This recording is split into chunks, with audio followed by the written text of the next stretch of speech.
नमस्कार आदाब, मैं हूं राव अकरम और आप देख रहे हैं मेरा हिंदी यूट्यूब चैनल। साथियों, वीडियो शुरू करने से पहले आप लोगों से मेरी गुजारिश है कि मेरे इस चैनल को आप लोग सब्सक्राइब कर दें और साथ में बेल आइकन की घंटी को तो दबाना बिल्कुल ना भूलें। तो चलिए, आज की वीडियो के अंदर मैं आप लोगों को जानकारी देता हूं कि भूमि के ऊपर कब्जा, और अगर कोई व्यक्ति ग्राम समाज की भूमि के ऊपर कब्जा करता है तो किस प्रकार की भूमि के ऊपर वह कितना कब्जा कर सकता है। साथियों, वैसे तो कब्जे के लिए नियम बनाए हुए हैं। अगर कोई व्यक्ति किसी भूमि पर बेवजह यानी कब्जा करता है ग्राम पंचायत की भूमि के ऊपर, तो उसके खिलाफ धारा 122 बी और धारा 115 सी के तहत कार्रवाई होती है। लेकिन इसके अंदर कई स्टेज हैं। अगर उस प्रकार का कोई व्यक्ति है तो वह ग्राम पंचायत की भूमि के अंदर से कितनी भूमि को कब्जा सकता है और किस उपयोग के लिए वह भूमि कब्जा सकता है, तो इसी के ही बारे में हम आज इस वीडियो के अंदर चर्चा करेंगे और जानकारी लेंगे कि इस प्रकार के कब्जे के बारे में क्या जानकारी होनी चाहिए। तो चलिए वीडियो शुरू करते हैं। लेकिन उससे पहले आप लोगों से मेरी गुजारिश है और आप सभी मेरे चाहने वालों से, जो लोग मेरे इस चैनल पर नए आए हैं, उनसे गुजारिश है कि वह मेरे इस चैनल को सब्सक्राइब कर लें, क्योंकि मैं इस चैनल के ऊपर बहुत सी अच्छी वीडियो आगे भी बनाने वाला हूं और पीछे भी मैंने इस चैनल के अंदर हर प्रकार की वीडियो बना रखी है जो केवल भूमि से संबंधित है। अगर आपको इस वीडियो की बाबत आपको मुझसे कोई जानकारी या आपके मन में कोई क्वेरी है तो डिस्क्रिप्शन में मेरा मोबाइल नंबर भी है। मैं एक ऐसा पहला यूट्यूबर हूं जो अपने डिस्क्रिप्शन के अंदर अपने इस मोबाइल नंबर का भी उपयोग करता हूं, ताकि उन लोगों को जानकारी उपलब्ध हो भूमि से संबंधित, जो लोग भूमि के बारे में नहीं जानते हैं। क्योंकि 75% ऐसे लोग हैं जो भूमि से संबंधित जानकारी नहीं होती है और वह केवल इस जानकारी पाने के लिए बेवजह पैसा उड़ाते रहते हैं। यानी कोई भी उन्हें कुछ भी कह देता है, उसी प्रकार से वह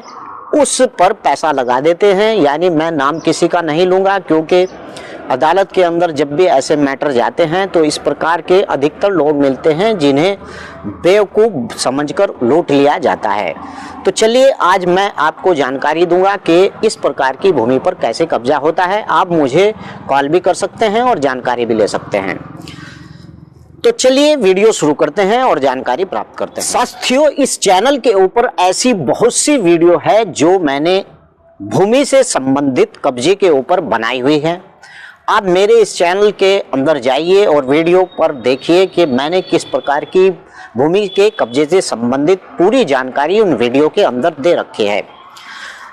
खैर, आपको मैं बताता हूं कि किस उपयोग के लिए कोई व्यक्ति ग्राम पंचायत के अंदर कितनी भूमि का उपयोग कर उसे कब्जा कर सकता है। साथियों, अगर कोई व्यक्ति ग्राम पंचायत गांव के अंदर रहता है और वह व्यक्ति बीपीएल श्रेणी में आता है, या फिर अनुसूचित जनजाति का व्यक्ति है, या फिर ओबीसी क्लास का है, या फिर जनरल क्लास का व्यक्ति है, तो ऐसा व्यक्ति जिसके पास रहने के लिए मकान नहीं है और उस व्यक्ति को भूमि की आवश्यकता है, तो वह ऐसी भूमियों को छोड़कर जो सार्वजनिक उपयोग के काम में आती हैं उन्हें छोड़कर, अब उसके अंदर कौन सी भूमि आती है सार्वजनिक उपयोग के अंदर, यानी सड़क और कब्रिस्तान, शमशान, खाद के गड्ढे और चारागाह और खलियान, इस प्रकार की जितनी भी भूमि होती है यह सार्वजनिक उपयोग की भूमि होती है। इस प्रकार की भूमियों को छोड़कर अगर कोई ऐसा निर्धन व्यक्ति जिसके पास रहने के लिए मकान की भूमि उपलब्ध नहीं है, तो 300 वर्ग भूमि को वह कब्जा सकता है और उस पर अपने मकान का निर्माण कर सकता है। यानी कि अगर वह इस उपयोग की भूमि को छोड़कर, सार्वजनिक उपयोग की भूमि को छोड़कर, जैसे बंजर या किसी प्रकार का आबादी के अंदर कोई भूमि हो और उस व्यक्ति के पास रहने के लिए, मकान बनाने के लिए कोई भूमि का प्लाट नहीं है, तो उस व्यक्ति अगर ऐसी भूमि के ऊपर वह मकान बना भी लेता है 300 वर्ग मीटर की भूमि के ऊपर, तो ऐसे व्यक्ति के मकान को नहीं गिरा जाएगा, बशर्ते वह व्यक्ति इजाजत लेकर उस पर मकान बनाए। दूसरी बात यह है कि अक्सर कर आपने देखा होगा कि गांव के अंदर जो निर्धन व्यक्ति होते हैं, गरीब व्यक्ति होते हैं, वह कब्जा नहीं कर पाते हैं, लेकिन जो धनवान लोग होते हैं वह गांव के अंदर पूरे के पूरी भूमि के ऊपर कब्जा कर लेते हैं और उनकी विरासत दर विरासत जो चलती आती है पीढ़ी, वह ग्राम समाज की जमीन के ऊपर ही चलती रहती है और वह अपने आप पूरी भूमियों को कब्जाते हैं, लेकिन गरीब व्यक्तियों के लिए ऐसी भूमि को वह कब्जाने नहीं देते हैं। तो उसके लिए मैं आपको प्रक्रिया बताता हूं कि आप अगर किसी भी ग्राम पंचायत के अंदर रहते हैं तो आप वहां के वार्ड मेंबर सदस्य से मिलिए और वहां के ग्राम प्रधान से मिलिए, और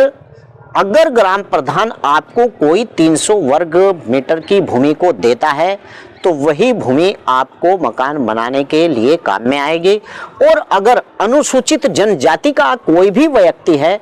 तो वह उप जिला अधिकारी के यहाँ पर एक आवेदन भी दे सकता है कि श्रीमान जी, मेरे पास इस प्रकार से कोई भूमि नहीं है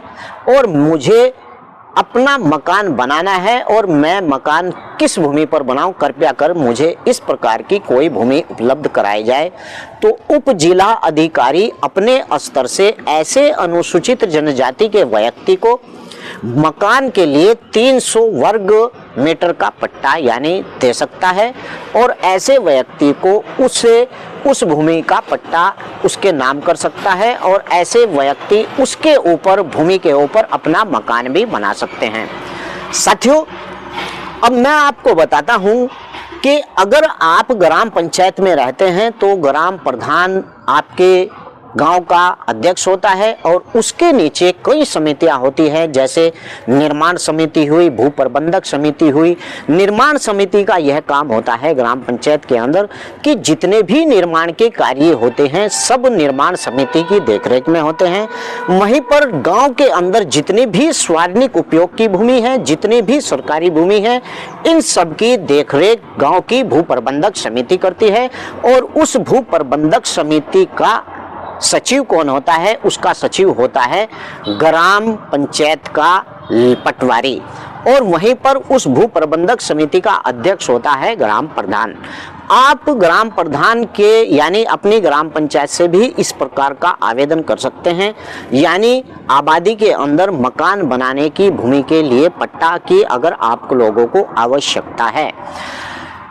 अब मैं आपको बताता हूं कि अगर किसी व्यक्ति को भूमि मिल जाती है, आबादी के अंदर 300 वर्ग का पट्टा मिल जाता है, चाहे वह सामान्य श्रेणी का व्यक्ति हो, चाहे वह ओबीसी श्रेणी का व्यक्ति हो, चाहे वह एससी एसटी का श्रेणी का व्यक्ति हो, अगर उन व्यक्तियों को ग्राम पंचायत के अंदर भूमि का पट्टा मिल जाता है रहने के लिए यानी भवन निर्माण के लिए, तो इसमें एक बहुत ही जरूरी अहम सूचना यह है, जानकारी यह है कि अगर सामान्य वर्ग का व्यक्ति है और उसे 300 वर्ग मीटर का पट्टा आबादी के अंदर मिल जाता है मकान बनाने के लिए, तो वह 3 साल के अंदर उस भूमि के ऊपर अपना मकान बना ले। और यही नियम ओबीसी के व्यक्ति के ऊपर भी लागू होता है। अगर वह 3 वर्ष के अंदर उस पट्टे की भूमि पर मकान को नहीं बनाता है तो समझा जाएगा कि उस व्यक्ति को इस प्रकार के पट्टे की आवश्यकता नहीं है और वह भूमि ग्राम पंचायत को चली जाएगी। लेकिन यहाँ पर अनुसूचित जनजाति के व्यक्ति को इस प्रकार की छूट है कि वह उस भूमि को जब तक चाहे खाली रख सकता है और जब चाहे उस पर मकान बना सकता है, लेकिन उसकी भूमि यानी उसके ऊपर किसी प्रकार की ऐसी कोई लिमिट नहीं है कि उसे 3 साल के अंदर उस भूमि की 4 दीवारी कर मकान बनाना होगा। केवल यह नियम सामान्य और ओबीसी वर्ग के व्यक्ति के ऊपर ही लागू होता है। साथियों, मैंने आज आपको इस वीडियो की माध्यम से जानकारी दी कि गांव के अंदर आप किस प्रकार की भूमि आबादी के अंदर कब्जा सकते हैं। लेकिन आपको एक बात और बताना चाहता हूं, लिमिटेशन एक्ट 1963 इस बात को का प्रावधान है उसके अंदर कि अगर किसी व्यक्ति ने किसी भूमि के ऊपर 12 साल तक कब्जा कर लिया और उस जमीन के मालिक ने उसके खिलाफ कोई मुकदमा या वाद दायर नहीं किया तो उस कब्जा करने वाले व्यक्ति को भी उस भूमि पर अधिकार हो जाता है। लेकिन यही उसके अंदर यह प्रावधान भी है कि अगर किसी व्यक्ति ने सरकारी भूमि के ऊपर 30 साल से काबिज है और कब्जा कर लिया है, उसे अपना कब्जा दिखाना होगा, यानी उस कब्जे की तस्दीक करानी होगी। और 30 साल से वह भूमि सरकारी उसके कब्जे में है, तो उससे उस भूमि को नहीं लिया जाएगा, ना ही उसके ऊपर कोई कार्रवाई होगी। उस भूमि का मालिक भी वही व्यक्ति होगा। अगर इस वीडियो के बाबत आपको मुझसे और कोई जानकारी लेना चाहते हैं तो मेरे डिस्क्रिप्शन में मेरा मोबाइल नंबर भी है, आप वहां से मुझे नंबर लेकर कॉल भी कर सकते हैं। तो चलिए अगली वीडियो में हाजिर होता हूं, लेकिन उससे पहले आपसे मेरी ही बस यही गुजारिश है, चैनल को सब्सक्राइब करें और वीडियो को शेयर करें और लाइक करना तो बिल्कुल ना भूलें। तो चलिए अगली वीडियो में फिर हाजिर होता हूं। जय हिंद, जय भारत, खुदा हाफिज।